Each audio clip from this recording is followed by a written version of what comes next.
200 disparos, granadas, lanzacohetes y 20 sicarios armados hasta los dientes, rodeados en plena sierra de Nayarit por 2 helicópteros Black Hawk, que cerraron el cielo como una trampa de acero. Eso fue lo que enfrentaron los elementos federales el 17 de marzo en la cabecera municipal de Guajicori. No fue una persecución improvisada, no fue un retén de rutina, fue una batalla real en terreno hostil con explosivos activados y ráfagas cruzadas que retumbaron entre los cerros durante horas. Mientras los disparos sonaban, estudiantes del CBT a 248 se tiraban al suelo junto a su maestra. Los teléfonos capturaban lo que los ojos no podían creer. El municipio olía a pólvora, a polvo de sierra y a miedo genuino. La gente cerraba ventanas, los niños no podían salir y en las redes sociales los videos comenzaban a circular con una pregunta que nadie sabía responder: ¿cuándo va a terminar esto? Pero lo que ocurrió en esas horas no fue solo un enfrentamiento más en la estadística de la violencia nacional, fue la señal más clara de que la Sierra Norte de Nayarit se ha convertido en campo de guerra. Un territorio donde 3 cárteles se disputan el control con granadas y fusiles de asalto, sin importar que haya escuelas a 100 metros. El operativo fue coordinado por la Fiscalía General de la República con apoyo del Ejército Mexicano, la Guardia Nacional y la Policía Estatal. 2 helicópteros Black Hawk se desplegaron en los flancos de la sierra, cerrando las rutas de escape con precisión quirúrgica. Los sicarios abrieron fuego primero y el Estado respondió con todo. Al final del combate, 20 detenidos, 12 armas largas aseguradas, más de 3.500 cartuchos, 8 artefactos explosivos improvisados y un mensaje que llegó directo al Centro Nacional de Inteligencia. Porque ese mismo día Omar García Harfuch recibió el reporte completo del operativo. Lo leyó 2 veces y la orden que emitió inmediatamente después no dejó espacio a dudas sobre lo que vendría. Pero lo que encontraron entre el arsenal decomisado en la zona serrana era algo que los agentes no esperaban y cambiaría por completo el alcance de esta operación. Guajicori no aparece en las postales turísticas de Nayarit. Es un municipio de sierra, de caminos sinuosos y mañanas que huelen a tierra mojada y leña encendida. Un lugar donde la gente trabaja duro, habla poco y desconfía de los uniformes desde hace años. Porque Guajicori, desde el 2023, no es solo un municipio, es una trinchera. La zona norte de Nayarit comparte frontera con Sinaloa y esa geografía, que debería ser solo un límite administrativo, se convirtió en la línea de fuego entre 3 de las organizaciones criminales más violentas del país: el Cártel de Sinaloa, el Cártel Jalisco Nueva Generación y los residuos armados de los Beltrán Leiva. Durante meses, los habitantes de Guajicori vivieron con el sonido de los helicópteros como fondo constante. Las desapariciones eran frecuentes, las extorsiones cotidianas y los desplazamientos forzados, silenciosos pero imparables. Familias enteras que un día cerraban su puerta y no volvían. Las autoridades llegaban tarde, siempre tarde, o no llegaban. Pero algo cambió en 2024. Cuando cayó Ismael El Mayo Zambada, la estructura del cártel de Sinaloa se fracturó desde adentro. Los Chapitos y los Mayos dejaron de ser aliados y se convirtieron en enemigos frontales. Y esa guerra interna llegó a Nayarit con una velocidad brutal. El CJNG, que ya operaba en la región, tomó una decisión estratégica: aliarse con los Chapitos, juntos contra los Mayos. Una alianza de conveniencia que convirtió a Guajicori en uno de los puntos de mayor tensión en el país. El 17 de marzo, poco antes de las 8 de la mañana, algo activó las alarmas de inteligencia en la zona. Un movimiento inusual cerca del CBT a 248 en la entrada del municipio. Vehículos sin placas, hombres con equipo táctico que no correspondían a ninguna corporación oficial, radios encendidos, miradas que barrían el entorno con la frialdad de quienes esperan un combate que ya saben que llegará. Los elementos federales desplegados en la región captaron la señal y la primera anomalía fue precisamente esa: el nivel de armamento que cargaban esos hombres no era el de una célula local, era material de guerra. Pero nadie imaginaba la magnitud de lo que estaba por desatarse, porque cuando los primeros disparos sonaron ya no había vuelta atrás. Fue una trampa que se cerró desde el aire. A las 8 de la mañana en Guajicori, el sol apenas comenzaba a calentar las faldas del cerro cuando los dos helicópteros Black Hawk aparecieron en el horizonte. Volaban bajo con precisión táctica, cubriéndose entre sí los ángulos ciegos de la sierra. En tierra, los elementos del ejército mexicano y la Guardia Nacional ya avanzaban por los accesos al municipio. No venían a negociar, venían a cerrar el cerco. Los sicarios los vieron llegar y entonces abrieron fuego. La primera ráfaga rompió el silencio de la mañana como un trueno seco. Luego vino otra y otra. Más de 200 disparos en cuestión de minutos, rebotando entre las paredes de cantera, levantando polvo en los caminos de terracería, tronando en los oídos de quienes estaban a metros de distancia. Los estudiantes del Cebete a 248 escucharon el primer disparo desde sus salones. Una maestra gritó una sola orden: al suelo. Y los jóvenes obedecieron sin preguntar, con los cuerpos pegados al linóleo frío, los teléfonos en la mano, grabando lo que no podían dejar de escuchar. Afuera el combate escalaba. Los sicarios no solo usaron armas largas, activaron artefactos explosivos improvisados, lanzaron granadas, usaron lanzacohetes. No era una célula improvisada, era un grupo entrenado para resistir, para romper cualquier operativo antes de que pudiera cerrarse. Pero los Black Hawk no retrocedieron. Desde el aire los pilotos coordinaban los movimientos de las unidades en tierra. El Cerro de la Cruz se convirtió en el segundo frente del enfrentamiento. Los sicarios intentaron retroceder hacia la zona serrana, donde el monte denso podría darles cobertura. No llegaron. La pinza se cerró con una coordinación que llevaba semanas siendo ensayada en silencio. Elementos por tierra, helicópteros por aire, sin margen de escape. Uno a uno, los 20 hombres fueron reducidos. El último en rendirse cayó en la zona serrana, con el arma todavía humeante en la mano y el chaleco balístico perforado en 2 puntos. No hubo bajas entre los elementos de seguridad. Cuando el polvo comenzó a bajar, los agentes caminaron entre el material asegurado. Y lo que encontraron en el suelo de esa sierra no era solo armamento, era la firma de algo mucho más organizado. Entre los 20 detenidos no había veteranos de guerra con décadas de trayectoria criminal. Había jóvenes. Carlos tenía 23 años, era de Guajicori. Sus vecinos lo recordaban como un muchacho callado que dejó la preparatoria a los 16 y desapareció del pueblo por temporadas largas. Nadie preguntaba dónde iba, nadie quería saber la respuesta.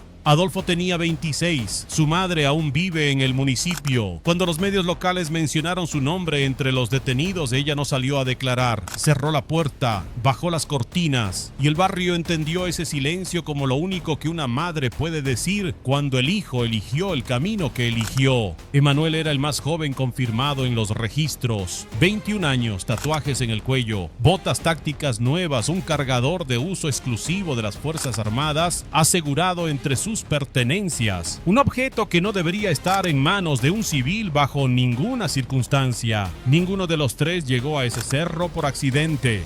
Llegaron porque alguien los reclutó, los armó y los colocó ahí como piezas de un tablero que ellos probablemente no entendían del todo. Jóvenes de municipios olvidados, con pocas opciones y mucho miedo a la única opción que les quedaba, decir que no. Eso es lo que no aparece en los comunicados oficiales. La historia de cómo un municipio pierde a sus jóvenes, no de golpe, sino de a uno, silenciosamente, sin funerales ni anuncios, con la normalidad perversa de quien ya sabe que ese muchacho de la esquina no va a llegar a los 30.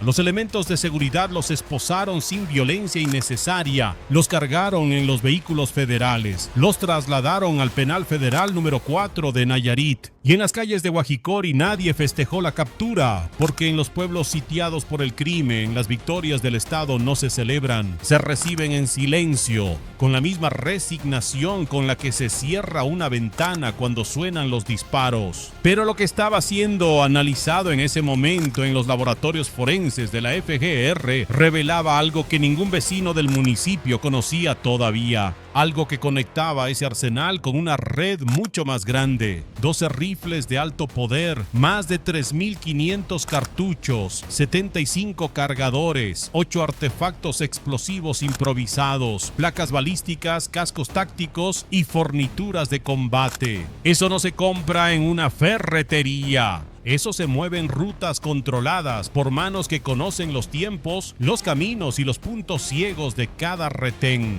Cuando los analistas de la Fiscalía Especializada en materia de delincuencia organizada comenzaron a procesar el arsenal decomisado en Guajicori, la primera conclusión fue inmediata. El material tenía origen múltiple, no venía de un solo proveedor, venía de al menos 2 redes de abastecimiento distintas, lo cual apuntaba a la coordinación entre grupos que normalmente operan por separado. La alianza.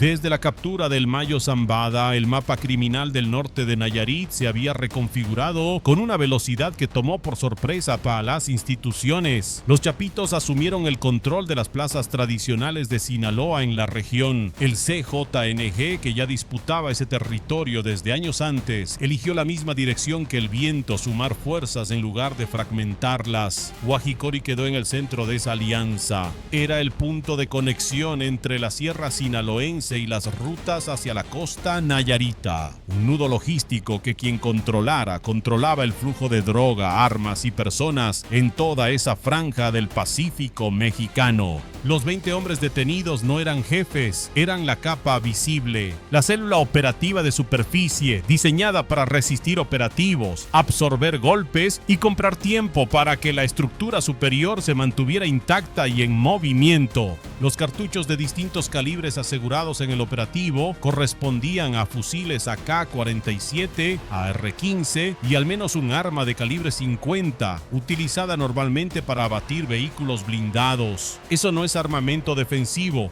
es armamento diseñado para impedir que el Estado avance. Y los 8 artefactos explosivos improvisados confirmaban la hipótesis más preocupante. Ese grupo estaba preparado para sostener un combate prolongado en terreno conocido. No esperaban ser sorprendidos, esperaban ser atacados y tenían los medios para responder con devastación. El operativo del 17 de marzo los tomó antes de que pudieran activar ese plan completo. Pero la pregunta que la inteligencia federal se hacía esa tarde no era quiénes eran los detenidos, era quién les había dado la orden de estar ahí. Y lo que encontraron en los teléfonos decomisados comenzó a responder esa pregunta de una forma que nadie esperaba. El perito forense digital no necesitó mucho tiempo. Los teléfonos decomisados entre los 20 detenidos eran de gama básica, sin contraseñas complejas, sin encriptación sofisticada. El tipo de dispositivo que usa quien confía más en la selva que en la tecnología. Pero lo que contenía no era simple. Había coordenadas, había horarios, códigos de confirmación y algo más, un registro de pagos recientes realizados en efectivo a través de terceros en municipios de Sinaloa y Jalisco, que trazaba una línea directa hacia 2 estructuras criminales distintas trabajando como una sola. No era una célula local actuando por cuenta propia, era un eslabón de una cadena. El giro llegó cuando uno de los analistas de la FEMDO cruzó los números de serie de 3 de las armas largas con la base de datos de armamento ilegal decomisado en operativos anteriores. 2 de los fusiles habían sido reportados como robados en Jalisco. El tercero tenía un historial más perturbador. Había aparecido en una escena de homicidio en Culiacán 7 meses antes. Fue decomisado, fue registrado y luego desapareció del almacén de evidencias de una corporación local. Alguien lo sacó, alguien con acceso a los almacenes oficiales de evidencia lo sacó, lo limpió y lo reintrodujo en circulación criminal a través de la ruta que terminó en la sierra de Guajicori. Eso no era corrupción menor, era infiltración estructural. La información subió en cuestión de horas hasta la Ciudad de México y cuando el reporte llegó al Centro Nacional de Inteligencia con ese dato específico, el ambiente en la sala de análisis cambió, porque hablar de un fusil desaparecido de un almacén de evidencias es hablar de una persona con uniforme que decidió que el crimen pagaba mejor que la ley. Es hablar de una traición, la misma que había convertido a Guajicori en campo de batalla, la misma que permitía que los cárteles recibieran armamento antes de que el Estado pudiera contabilizarlo. Y en ese momento, el alcance del operativo del 17 de marzo dejó de ser regional. Alguien marcó el caso con una etiqueta nueva en el sistema: prioridad nacional. Y eso significaba que la siguiente llamada sería para Omar García Harfuch. A las 2:47 de la tarde, Harfuch recibió el expediente completo. No lo leyó en diagonal, lo leyó línea por línea como quien descifra un mapa en el que cada símbolo puede costar vidas. El operativo de Guajicori había sido exitoso en términos tácticos: 20 detenidos, 18 vinculados a proceso, arsenal fuera de circulación. Pero para Harfuch, el éxito táctico nunca es el destino, es apenas la puerta de entrada. La pregunta real estaba en el fusil desaparecido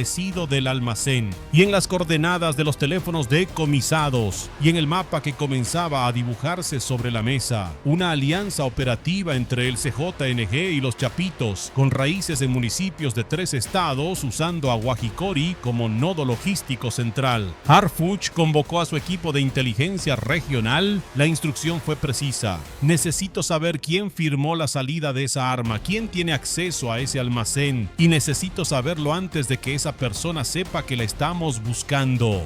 No hubo discusión, no hubo burocracias, hubo laptops abiertas, bases de datos cruzadas y agentes encubiertos recibiendo nuevas coordenadas antes de que terminara la tarde. Harfuch autorizó simultáneamente una expansión del operativo de vigilancia en la zona norte de Nayarit. No más reacciones, anticipación, drones de reconocimiento sobre las brechas de la sierra, monitoreo de señales de radio en un radio de 50 kilómetros alrededor de Guajicori y una orden de revisión interna sobre las corporaciones locales con acceso a los almacenes de evidencia en la región, porque para Harfuch, combatir al crimen organizado sin combatir la corrupción que lo alimenta desde adentro es como tapar agua con las manos. En una reunión de coordinación ese mismo día fue directo: el 17 de marzo el Estado ganó una batalla en la sierra, pero si hay un uniforme que trabaja para el otro lado, la guerra la estamos perdiendo desde adentro, y eso no lo vamos a permitir. Las palabras cayeron en la sala como piedras en agua quieta, porque todos en esa habitación entendieron que la investigación ya no era solo sobre los 18 procesados en el penal de Nayarit. Era sobre alguien que probablemente en ese momento todavía tenía placa, chaleco y acceso a información clasificada. Y ese alguien aún no sabía que Harfuch ya tenía su nombre en el tablero. El penal federal número 4 de Nayarit recibió a los 18 vinculados a proceso con la rutina silenciosa de las instituciones que procesan personas como si procesaran documentos: ingreso, registro, celda. Pero afuera en Guajicori, las consecuencias del 17 de marzo se sentían de otra manera. Los comercios del centro abrieron al día siguiente, pero con las persianas a media altura. El CBTA 248 reanudó clases, pero los maestros notaron algo. Los estudiantes que habían estado en el suelo durante el enfrentamiento ya no hablaban igual, ya no hacían bromas en los pasillos, miraban hacia las ventanas con una frecuencia que no era normal para muchachos de esa edad. El trauma no llega con diagnóstico, llega con silencio. En las familias de los detenidos el golpe fue de otra naturaleza. Algunas cerraron sus puertas y no respondieron llamadas. Otras hablaron bajo anonimato con medios locales, con frases cortas y miradas al suelo. Nosotros no sabíamos nada. Él nos dijo que trabajaba en la sierra. Hace meses que no lo veíamos. El ciclo de la violencia en Guajicori no comenzó el 17 de marzo y lleva años girando.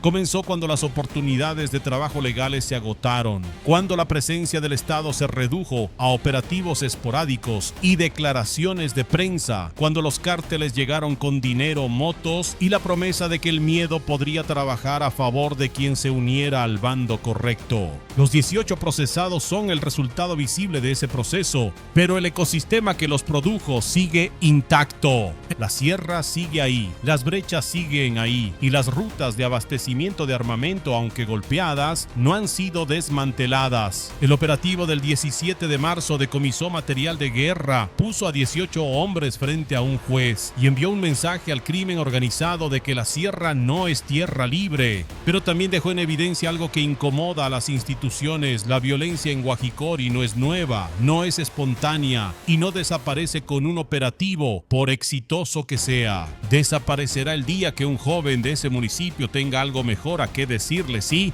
y ese día todavía no llegó. Mientras tanto, en los teléfonos decomisados, los analistas seguían trabajando y una de las rutas de comunicación rastreadas llevaba a una dirección que nadie en la sala esperaba encontrar. Los videos llegaron antes que los comunicados oficiales. Así funciona México en 2025. La noticia no la rompen los boletines gubernamentales, la rompen los estudiantes tirados en el suelo de una preparatoria con el celular grabando lo que sus oídos no podían dejar de escuchar. Las imágenes del CBTA 248 circularon en redes sociales con una velocidad que ningún algoritmo podría haber anticipado. Cuerpos en el suelo, una maestra cubriéndose la cabeza, el sonido de las detonaciones mezclado con el murmullo asustado de los jóvenes. Y entonces llegaron las reacciones. Algunos celebraron el operativo, aplaudieron la coordinación entre el Ejército, la Guardia Nacional y la FGR. Destacaron que no hubo bajas entre los elementos de seguridad. Citaron el arsenal decomisado como prueba de que el Estado puede responder cuando se lo propone. Otros hicieron la pregunta incómoda: ¿por qué los niños de Guajicori tienen que tirarse al suelo en su propia escuela para no morir en un fuego cruzado?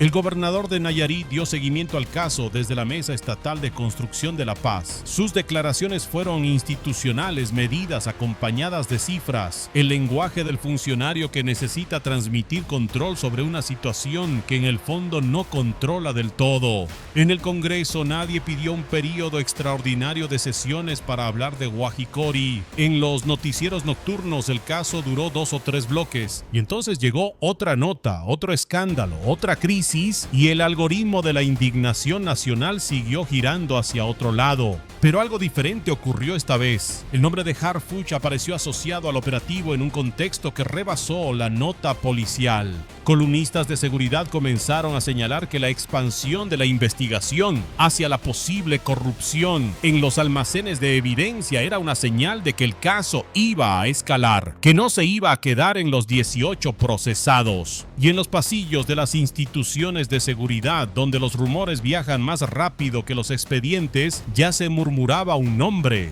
El nombre de quien firmó la última salida de ese fusil. Nadie lo dijo en público todavía, pero Harfuch ya lo tenía en su lista y lo que vendría en los siguientes días pondría a prueba algo más que la capacidad operativa del Estado. Pondría a prueba su voluntad de mirarse al espejo. Guajicori amaneció diferente el 18 de marzo. No más tranquilo, diferente. Las patrullas seguían circulando, los helicópteros seguían sobrevolando y en las calles principales los vecinos caminaban con esa mezcla particular de alivio y desconfianza que solo entiende quien ha vivido años bajo el peso de la violencia organizada. El alivio de que el operativo había terminado sin muertos entre civiles. La desconfianza de saber que los cárteles no se retiran porque el Estado ganó una batalla. Se reorganizan, se mueven y vuelven.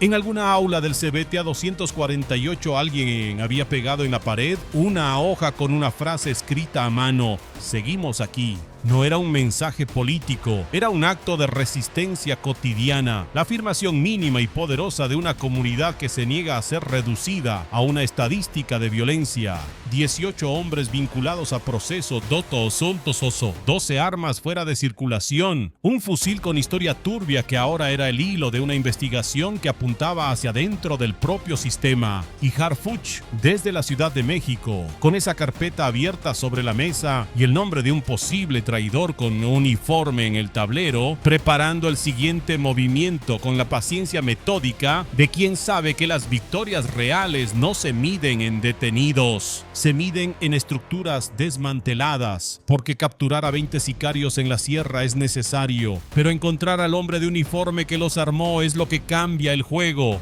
y esa cacería ya había comenzado en silencio, sin cámaras, sin comunicados, con la determinación de quien entiende que el verdadero enemigo no siempre lleva pasamontañas. A veces lleva placa, a veces tiene nombre en un directorio oficial y a veces firma con su rúbrica la salida de las armas que después matan. ¿Cuántos uniformes más trabajan para el otro lado mientras tú ves esta pantalla?